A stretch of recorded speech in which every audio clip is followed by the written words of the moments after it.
Everyone is talking about gold hitting record highs. We are seeing numbers like $5,200 per ounce. It looks like a massive victory for gold investors, right? Wrong. What if I told you that at $5,200, gold is actually cheaper today than it was in 1982? The truth is, if you measure gold against the actual amount of money printed, the real peak of gold wasn't today. It was over 40 years ago.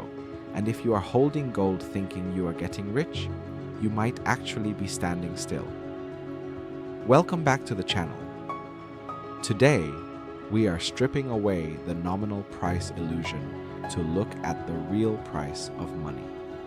We are going to analyze why the money printer runs faster than your assets, and why holding gold might just be a way to avoid drowning, rather than a way to swim forward.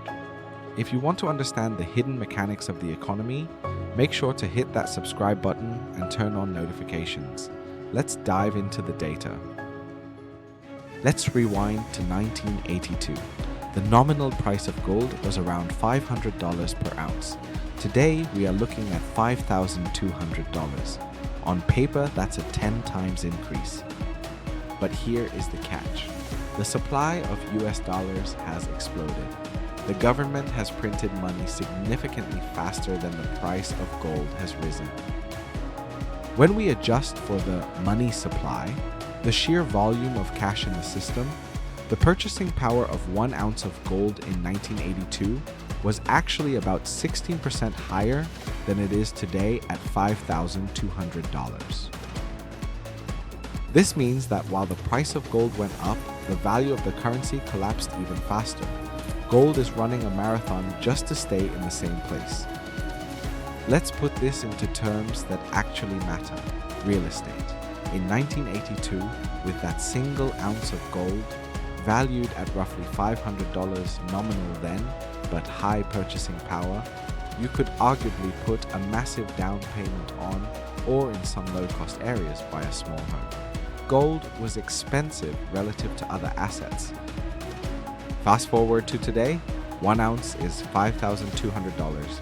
Can you buy a house for $5,200? Absolutely not. A similar home costs $500,000 or more. The math is brutal. Despite the record-breaking price on the chart, 1 ounce of gold today buys less real estate than it did 40 years ago. This proves that asset inflation, like housing, has outpaced even gold. This creates a terrifying reality in our modern economy. When money is printed faster than production, society splits into 3 groups. Group 1, the asset owners. Those who hold scarce assets that are sensitive to new money, like real estate in developing markets or high-growth tech. They get rich fast. Group 2, the value keepers. These are the gold bugs. You aren't losing everything, but you are just treading water. You are preserving wealth, but you aren't beating the system.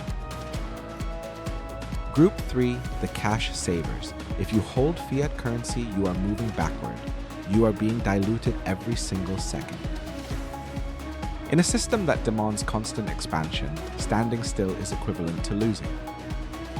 So, what happens next? The printing won't stop. We will see gold hit $10,000. We will see average houses cost millions.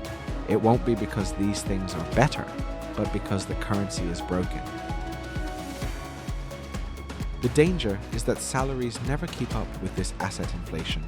Expensive becomes the new normal. To escape the dollar slavery, you need assets that have true leverage and growth potential. Gold is for defense, but if you want offense, if you want to actually increase your status in the monetary hierarchy, you need to look at assets that outperform the money supply. Historically, this was real estate in emerging markets. Today, for many, it is Bitcoin, the only asset with a strictly fixed supply in a world of infinite money printing. Don't be fooled by the nominal price. $5,200 is just a number. Focus on purchasing power. What do you think? Is gold still the ultimate safe haven, or is it time to move to digital scarcity? Let me know in the comments below. Thanks for watching. I'll see you in the next video.